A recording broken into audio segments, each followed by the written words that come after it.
नमस्ते, मैं हूँ याज्ञवल्क और द हिट के कार्यक्रम पंचायती में इस बार हमारे मेहमान हैं महंत राम सुंदर दास। दिलीप सिंह जुदेव छत्तीसगढ़ की एक मानिंद शख्सियत थे। उनके बारे में एक खुद वो कहा भी करते थे और उनके पॉलिटिकल ज्योग्राफी को देखें तो उसमें चीज़ मिलती है कि पहला चुनाव वो कभी हारे नहीं, दूसरा वो जीतते नहीं थे। और उन्होंने कहा भी था मजाक मजाक में कि पहला हमें कोई हरा नहीं सकता और दूसरा उसी सीट से भगवान भी जिता नहीं सकता। सिर्फ संयोग है कि महंत राम सुंदर दास जी की आप पॉलिटिकल प्रोफाइल को देखेंगे तो पहला चुनाव वो कभी नहीं हारे, चाहे सीट नहीं रही हो। इस बार वो दक्षिण से हैं, हालांकि कई संयोग इस बार जुड़े हुए हैं महंत जी के साथ। महंत राम सुंदर दास का एक वीडियो वायरल है जिसे इनके विरोधी खूब घुमा रहे हैं, जिसमें ये कह रहे थे कि मैं तो यहाँ से चुनाव लड़ना नहीं चाहता था। कांग्रेस के भीतर खाने ये चर्चा आम भी है कि वो जांजगीर से बहुत तैयारी कर चुके थे, अंतिम क्षणों में उन्हें रायपुर दक्षिण दे दिया गया। महंत जी, रायपुर दक्षिण आपको लाया गया, जांजगीर से आपकी पूरी तैयारी थी, अंतिम क्षणों में ये जो परिवर्तन है इसका कारण सबसे पहले बताइए। लोग ये जानना चाहते हैं हुआ क्या, अचानक कैसे चेंज हुआ? कोई कारण नहीं है। मैं कांग्रेस का एक सिपाही हूँ और सिपाही होने के नाते मुझे जहाँ से भी कांग्रेस ने अवसर दिया है मैं उसे स्वीकार करके जनता के बीच में मैं हूँ और जनता का बहुत अच्छा रुझान मिल रहा है। रायपुर दक्षिण विधानसभा का सीट भी कांग्रेस निश्चित रूप से इस समय जीतेगी। ब्रजमोहन लगातार जीतते रहे हैं, आपका आशीर्वाद लेकर जीतते रहे हैं, आप खुद इस बार सामने हैं, तो आपका आशीर्वाद है कि नहीं है, या आप इस बार आशीर्वाद रुका हुआ और आप खुद प्रत्याशी बने हुए हैं? यानी मठ के महंत का आशीष किधर है, कांग्रेस के प्रत्याशी किधर है, ये बताइए। लोकतंत्र में जो इनकी मुख्य भूमिका होती है वो है जनता। जनता जिन्हें अपना मत देती है वो विधायक बनते हैं, वो सांसद बनते हैं, वो सेवक बनते हैं। और मुझे पूरा विश्वास है कि रायपुर दक्षिण विधानसभा क्षेत्र की जनता का रुझान कांग्रेस के पक्ष में है, कांग्रेस के प्रत्याशी के पक्ष में है। माननीय ब्रजमोहन अग्रवाल जी को रायपुर दक्षिण की जनता ने 7 बार अवसर दिया है और मैं जनता के बीच जा रहा हूं। अब मैं उनसे कह रहा हूं कि आपने एक व्यक्ति को 7 बार अवसर दिया है, मुझे कम से कम एक बार सेवा करने का अवसर प्रदान करें। अब मुझे पूरा विश्वास है कि रायपुर दक्षिण विधानसभा क्षेत्र की जनता कांग्रेस के प्रत्याशी को एक बार सेवा का अवसर प्रदान निश्चित रूप से करेंगे। ये इच्छाएं सबकी होती हैं कि वो जीतेंगे, आपकी शुभकामनाएं आपके लिए, आपकी जो कोशिशें हैं उसके लिए। लेकिन कांग्रेस की एक स्थायी पहचान रही है, कांग्रेस की स्थायी पहचान है खुला घात भीतर घात। जो आपके अचानक अवतरित होने से जो प्रत्याशी थे, संयोग से जो अभी हैं भी, इनके अलावा भी कई और, इनको कैसे संतुष्ट कर पा रहे हैं आप इनको, या जो कांग्रेस में कोई किसी किस्म का घात ना हो उसको रोकने की क्या रणनीति है? कांग्रेस के प्रत्येक कार्यकर्ता को टिकट मांगने का अधिकार है। प्रत्येक कार्यकर्ता टिकट मांगते हैं। यह भी ध्रुव सत्य है कि टिकट किसी एक को मिलता है। उसी प्रकार से रायपुर दक्षिण विधानसभा क्षेत्र से भी अनेक कार्यकर्ता ने टिकट मांगा था। कांग्रेस पार्टी मुझे टिकट दिया है और हम सभी कांग्रेस जन एक साथ मिलकर के जनता के बीच में हम जा रहे हैं, अपनी बात हम कह रहे हैं। माननीय मुख्यमंत्री भूपेश बघेल जी ने मुख्यमंत्री के रहे थे कांग्रेस सरकार में, उन्होंने जो सेवा कार्य किया है, जो विकास कार्य उन्होंने किया है, इस बात को हम लोगों के बीच में जाके कह रहे हैं और हमें आशा ने पूरा विश्वास है कि जनता कांग्रेस में आस्था श्रद्धा दिखा करके कांग्रेस के पंजा छाप बटन दबाएंगे और उनका सेवक मैं बनूंगा। आपका जो मठ है उसके प्रति काफ़ी आस्था है, आप उस मठ के प्रमुख हैं, आपके प्रति आस्था है। उन आस्थावानों की एक लंबी कतार है, यहाँ भी से लेके जांजगीर तक, बल्कि छत्तीसगढ़ में कई जगह। जिस जगह से आप प्रत्याशी हैं वहाँ पर भी हैं लोग। लेकिन क्या इस बात की गारंटी है कि वो लोग जो मठ के प्रति आस्था रखते हैं, जो मठ के महंत के नाते आप पे आस्था रखते हैं, वो उस आस्था की वजह से वोट दे देंगे आपको? आस्था वोट में बदल जाएगी, लगता है?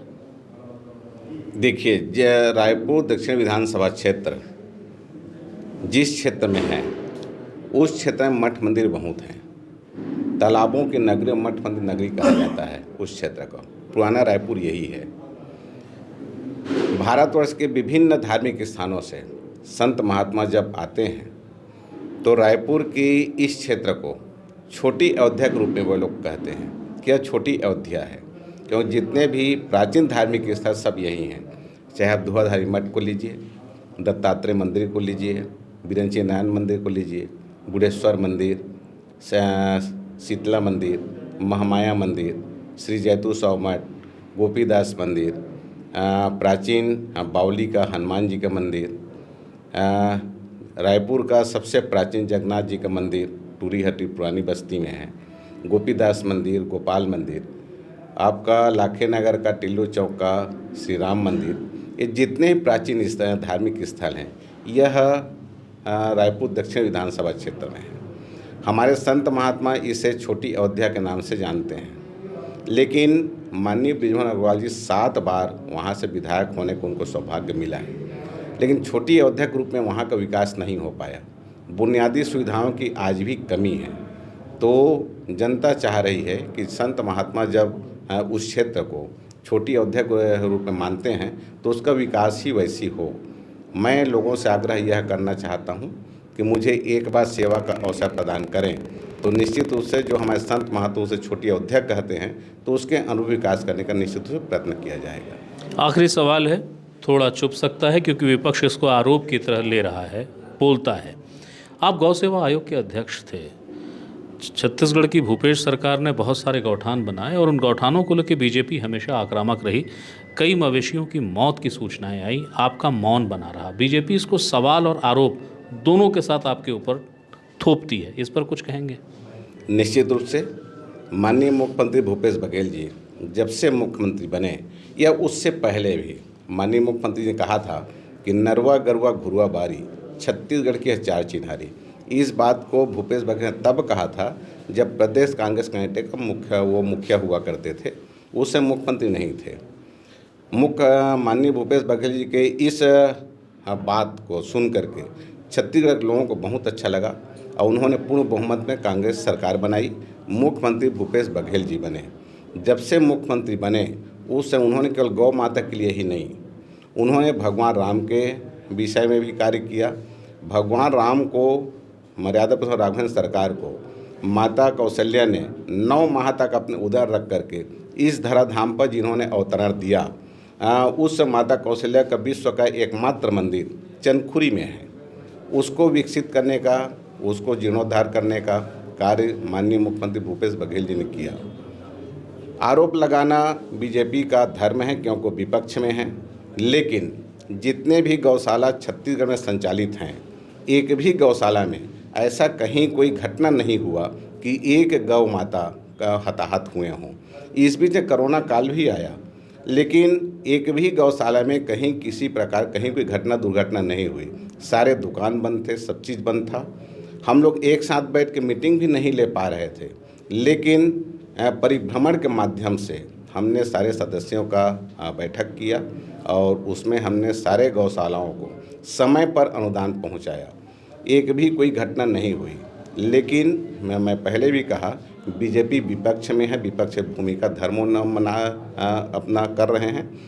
लेकिन जब बीजेपी की सरकार थी तो इसी बेमेतरा जिला में मेरे ज़्यादा आप जानते हैं कि एक सप्ताह में 200 से ज़्यादा गौवंशी का मृत्यु हुआ था और उसका संचालन करने वाला भी बीजेपी का पदाधिकारी था। आयोग से उनको हर माह पैसा दिया जाता था, उसके बाद भी यही स्थिति थी।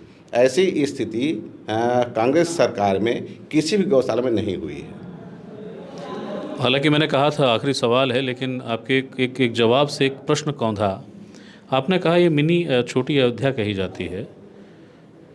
कोई प्लान आपने बनाया है, कोई योजना बनाई है? छोटी अयोध्या आपने कहा विपक्ष कुछ नहीं किया, 7 बार के विधायक ने नहीं किया।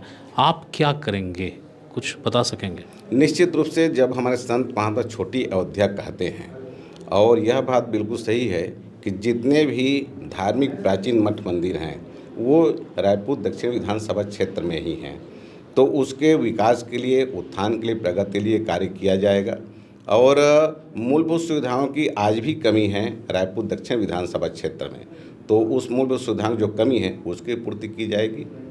बहुत बहुत शुक्रिया, हमारी योजना है। बहुत बहुत शुक्रिया थे महंत राम सुंदर दास, जो बता रहे थे कि दक्षिण विधानसभा दरअसल पुराने समय से एक छोटी अयोध्या कही जाती है क्योंकि मठ मंदिरों का यहाँ पे इतना ज़्यादा संख्या है और जबकि अगर ये चुनाव जीते तो इस छोटी अयोध्या को वो शायद वो स्वरूप देंगे जिसके वो हकदार है वो इलाका। बहरहाल चुनाव भी बाकी है, वोटिंग अभी बाकी है। और याद रखिएगा, महंत जी ने हमें आग्रह के बाद भी ये नहीं कहा है कि बतौर महंत उनका आशीष किधर है, प्रत्याशी तो जाहिर है वो कांग्रेस के हैं। याज्ञवल्क्य, रायपुर।